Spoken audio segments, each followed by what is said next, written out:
talofato tato talafone un whaino tu wha te Cielo Radio Samoa walo whaafonga anga i le nei tu la le aso. Ua lipotia mai nei le mou mali e sea to le wha vai anu mani usila ai wala ngona ina i le telo whaitua le atunu utu langa pangati o le nei matangi tele.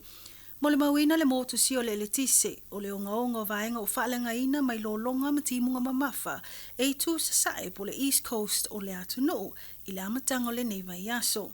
I reporti ma le New Zealand Herald na whaamanino ai tu langa o le whaalea ngai no whautuanga malapta inga o timunga mamafa. Ai o whaamawina lava whaatino ai o tu langa o mata e tu i nisho vaenga mo matangi malolosi. Whamawina le whaititi o tu langa matautia ma le mamafa i le teilo i tu i nisho no whanga i Bay of Plenty au i tu sasai o no whanga tu matawhanga le East Coast o lo maua pēr le a fia i lo longa o la aupa au uilungo awala te tele ma o tapunia fo i le tele o awala. I Coromandel o vaaya le maui ato le vai ua toe te tala fo i awala o le State Highway 25 ua toe saunga le mu mo feo inga. I leo o mai ai o whautuanga i le maua o se masele ma le saunga le mu o ia whaitu. O le ua vaaya le maua ai o se taime malo lo ai nisho au nanga o whaalavlavi se tupu whafuase. Mo nisho no whanga e au fia ai au kilani whapea Thamas Coromandel. Olo o whaau au pea ngā luenga mātai tū mga luenga taulongolongo a au nanga i tangata ina ia alo fia le so ona wheo hai ma awa fo ina ia ngai atu i tū o lo vaia whapea vai tafe.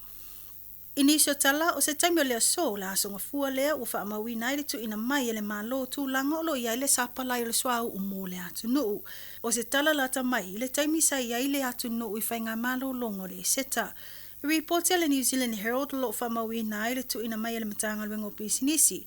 Po le Ministry of Business, Innovation and Employment whaamaumaunga i se tūlanga ua iai le sapalai o le swau ui to tono New Zealand.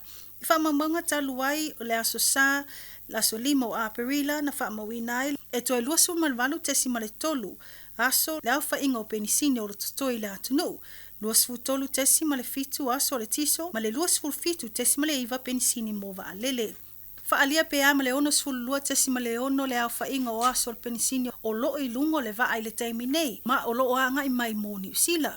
Lima sfutasi tesi ma le fitu aso o tiso ma le o atu lele lima sfutolu tesi ma le lima le au whainga o aso mo penisini o le va alele.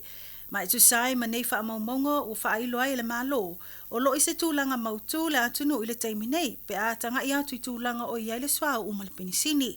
Whamanino le li pālemia Christopher Luxon o lo mawalunga le whaatuatuanga ma le mauti no o pisinisi o lo au maia i aswau i le maua peo le sapala i langa i atu le lumanai. Ai mai atu no mamau peo na mafuai le nei whaafita uli o swau o le vai aso taluai le na whaalawilo ai le tau fia o le tau le vau Amerika ma Iran. Ai tā ua na whaatino se whailoa inga ma se talanoanga mo se tasi le mata upu peitai e le itau nuu se vaenga i autasi iai. Ma ua foi o le nei whailoa inga sa whaatino e na whauwhautua iai le malo Pakistan po le mediator. O le tae au le asunga fua na whaatono ina e le presidente o Amerika Donald Trump le lana vaenga au po le US Navy ina ia poloka le ala e anga ia tuai vaa o fe whaatawa inga i le Strait of Hormuz. Mo le sila fio le Strait le nei o lo anga ia tuai le 20% o swau e anga ia tu le telo i tu o le lalangi e au fiai ma vaenga o lo tautua ina New Zealand nei. I tala mulmuli na whaate ia le toa tele o le au mai moa i le taalonga whaitau lia o le Ultimate Fighting Championship po le UFC le amatanga le nei vaiaso ina ua malolo le siampini o le aupanga mama po le Light Heavyweight Champion Yaziri Prohaska i le tamu sanga mua le taalonga.